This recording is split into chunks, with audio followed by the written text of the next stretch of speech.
Assalamualaikum warahmatullahi wabarakatuh. Saya Faiza Mautia akan memaparkan salah satu materi kita dengan judul Materi dan Perubahannya.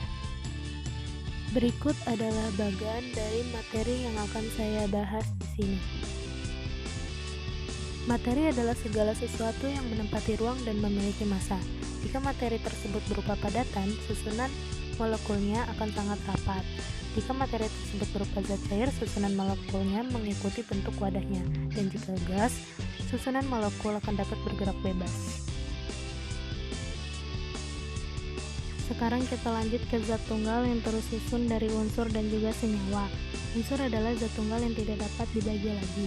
Jika kalian ingin melihat daftar unsur yang telah ditemukan, kalian bisa menggunakan tabel periodik. Di sana ada unsur yang terdiri dari unsur logam, semilogam, dan juga non-logam. Untuk ciri unsur logam, dia berupa zat wujud padat, bersifat kuat dan konduktor, sedangkan non-logam wujudnya dapat berupa padat, cair, dan gas, bersifat rapuh dan tidak dapat ditempa, dan juga isolator.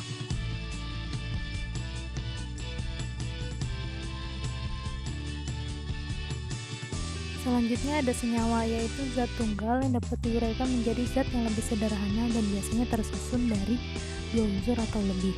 Di sini saya mencontohkan senyawa air, yaitu H2O, di mana tersusun dari dua atom hidrogen dan satu atom oksigen.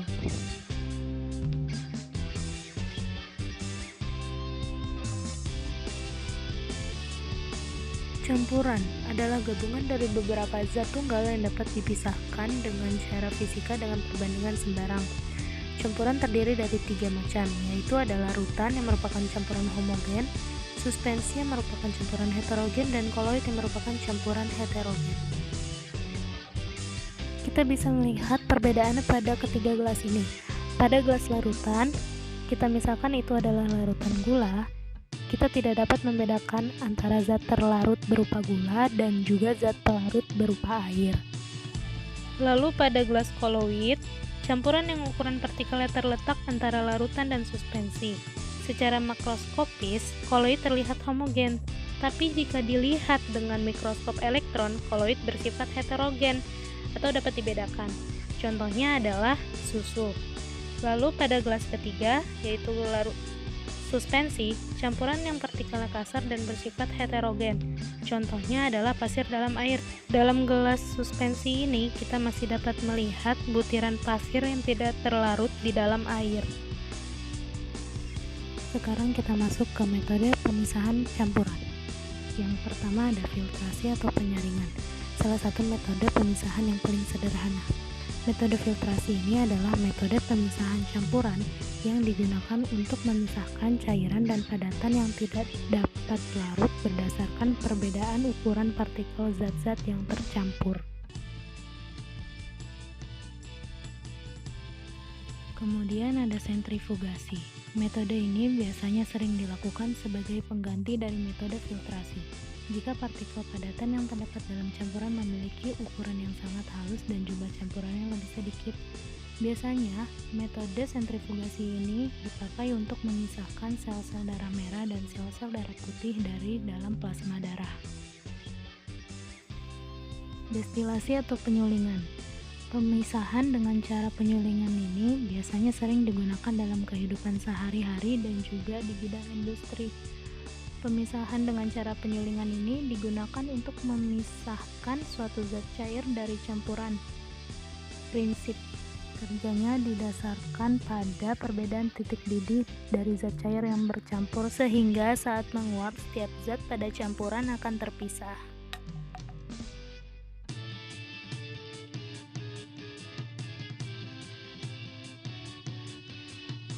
Kemudian ada kromatografi. Pemisahan dengan cara kromatografi ini digunakan untuk memisahkan berbagai zat warna dan juga tes urin. Biasanya dilakukan pada seseorang yang dicurigai menggunakan obat terlarang. Pemisahan dengan cara ini pada umumnya digunakan untuk mengidentifikasi suatu zat yang ada pada campuran.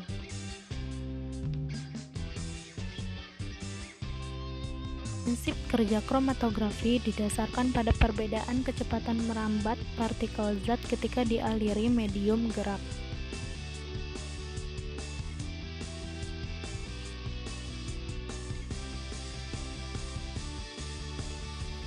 Sublimasi. Prinsip kerja sublimasi ini didasarkan pada perbedaan kemampuan zat berubah dari padat ke gas atau menyublim, sedangkan zat lainnya tidak dapat menyublim. Contohnya adalah pada campuran iodin dan garam yang dapat dipisahkan dengan cara sublimasi ini.